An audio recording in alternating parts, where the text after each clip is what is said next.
हर हर महादेव दोस्तों, सावन का पवित्र महीना शुरू होने को है। कांवड़िए अपनी पवित्र यात्रा पर निकलने को तैयार हैं। शायद दुनिया की सबसे अनोखी यात्रा पर, जिसमें शामिल होने की एकमात्र शर्त होती है कांवड़िया भोला बम होना। इस कांवड़ यात्रा के दौरान होने वाली गड़बड़ियों को रोकने के लिए यूपी के मुजफ्फरनगर की पुलिस ने एक आदेश जारी किया, जिसमें सभी दुकानदारों को अपनी असली पहचान के साथ दुकानें, ढाबे, फलों की रेहड़ियों को लगाने के लिए कहा गया। लेकिन जानते हैं, अब ये फैसला पूरे उत्तर प्रदेश पर लागू हो चुका है और इस फैसले के लागू होते ही तमाम कट्टरपंथी आग बबूला हो चुके हैं। ऊपर लिखा है इस ढाबे के ऊपर जो बोर्ड है बड़ा सा, हालांकि उसके ऊपर नया पोस्टर है, पहले उसको देखें, शमीम सैफी टी स्टॉल, लेकिन उसके पीछे आपको डे और एन दिख रहा होगा और इधर कैफे। दरअसल इस ढाबे का नाम 48 घंटे पहले तक था डे नाइट कैफे, लेकिन अब इस ढाबे का नाम बदलकर Shamim Saifi tea stall. Muzaffarnagar police के आदेश के सामने आते ही तमाम सेकुलर रुदालियां उठनी शुरू हो गई हैं।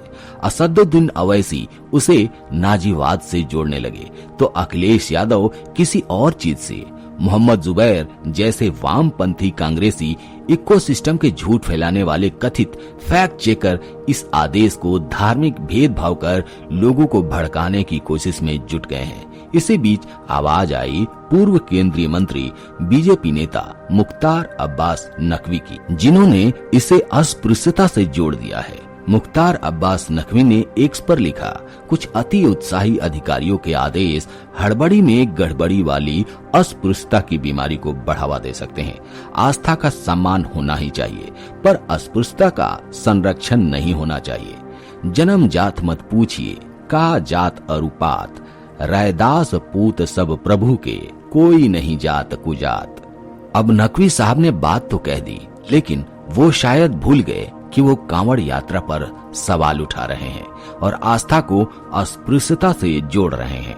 पुलिसिया फैसले पर सवाल उठाते उठाते उन्होंने ऐसी नाजुक डोर को छेड़ दिया है जिसका कांवड़ यात्रा से दूर दूर तक कोई लेना देना नहीं है। दरअसल सावन का महीना नजदीक आते ही शिव भक्त तैयारी में लग जाते हैं। शिव भक्त उस यात्रा की तैयारी में लगते हैं जिसमें उन्हें कई कई दिन तक पैदल चलना पड़ता है। इस यात्रा को कांवड़ यात्रा कहा जाता है। जैसा कि आप सभी को पता है, उत्तर भारत में खासकर यूपी, बिहार, दिल्ली, हरियाणा, राजस्थान जैसे राज्यों में शिव भक्त कांवड़ यात्रा पर निकलते हैं। वो पवित्र जलाशयों से जल लाते हैं और अपने आराध्य भगवान शंकर को जल अर्पित करते हैं, समर्पित करते हैं। कांवड़ यात्रा के दौरान कांवड़िए तमाम कठिनाइयों का सामना करते हैं। पैरों में छाले तक पड़ जाते हैं, शरीर में भयंकर दर्द होता है, बुखार, जुकाम से शरीर तपने लगता है, एक एक कदम आगे बढ़ाना मुश्किल होने लगता है।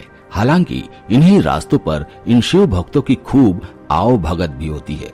जगह जगह पर कैंप लगे होते हैं, भंडारे चल रहे होते हैं, कांवड़ियों के जख्मों पर मरहम लगाया जाता है, पैरों को दबाया जाता है, भोजन, पानी, आराम, दवा सबकी व्यवस्था लोग करते हैं, जिसमें एक ही भाव होता है, बम यानी शिव भक्तों की सेवा।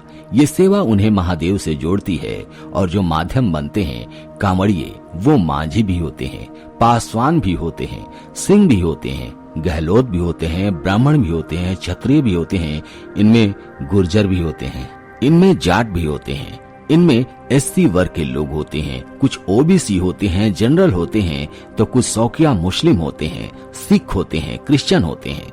लेकिन इनकी सेवा कर रहे लोग इनसे न तो इनकी जाति पूछते हैं और न ही इसमें कोई दिलचस्पी होती है। कांवड़ यात्रा यूं तो देश के अनेक हिस्सों में विराजते ज्योतिर्लिंगों तक निकलती ही है, लेकिन हरिद्वार से दिल्ली एनसीआर, बिहार झारखंड में सुल्तानपुर देवघर की, वाराणसी में बाबा विश्वनाथ की कांवड़ यात्रा खास मानी जाती है।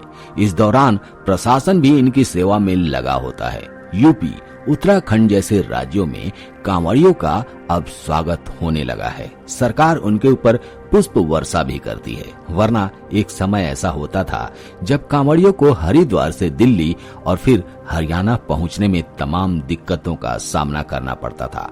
अब तो खैर जन दबाव में ही सही कांवड़ियों के लिए कॉरिडोर तक बना दिया गया है, वरना वो दिन पीछे नहीं छूटे जब आए दिन कांवड़ियों पर हमले या फिर उनके पलटवार की खबरें अखबारों के पन्नों में होती थी। इन सब के बावजूद कभी कांवड़ियों के उमंग और उत्साह में कमी नहीं आई।